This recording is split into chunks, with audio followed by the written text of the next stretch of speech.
One of the things that's really new is that, at least within the unification movement, let me say that, you get a synergy or an interrelatedness that didn't exist before. For example, I work in the headquarters of UPF, and we manage many, many global projects, but we rarely have an opportunity to be in the field in a region. We'll do an international conference, let's say in Seoul, Korea, or in Washington, D.C., or in New York, and we will bring in people from all these nations, sometimes over 100 nations. But rarely do we have a chance to go out into those nations and experience what's going on in the field, what the members, what their life is like, what their experiences are, what they're facing technologically or socially or whatever. Even in this last 6 months, our teams have been out in many regions, and myself included, we've come back completely transformed because we were able to experience firsthand what our membership is facing in the field. That has the result of bringing the movement together. That makes the movement, in a way, it shrinks the movement, but it also creates an interlocking or integrated experience in our membership. We can begin to appreciate what other people are going through. They also can appreciate what we're going through. That brings us closer together, and that closeness results in a better movement. And I think that is one of the things that Yunjinim is hoping for, and I think we're seeing that. I certainly saw that in Kenya.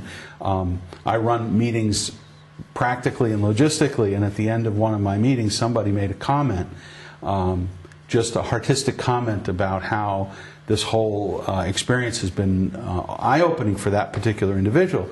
And that spurred a 90-minute conversation with people sharing and crying and, saying, well, I never knew, those words, I never knew. And I see that process has already begun to make our movement better and stronger. So I do think it's original, it's fresh, it's new. It's not the same old thing, because it brings together the different parts of the movement that have probably had to develop on their own individually, just for simple growth reasons, whether you were focusing on professors, whether you were focusing on service, whether you were focusing on youth. Those developments over 20 or 30 years of the public outreach of our movement, they had to develop separately. Now is the time when all of those parts come together.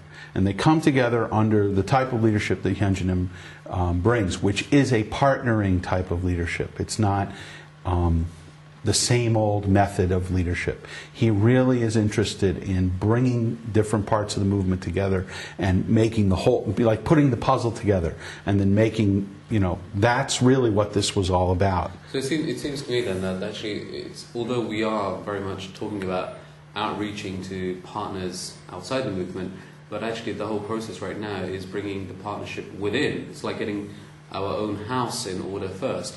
Very much so. Before we're actually in a position to really go out and work more effectively with other partners. And then you saw that was more or less successful depending on what was going on in that nation. In a nation like Paraguay, which did not have a very strong membership base, you saw the whole thing happening. You saw the internal partnership going simultaneously with the external partnership. In America, you saw a more internal partnership, and of course, the external was there. But each area, each area has its own course and development.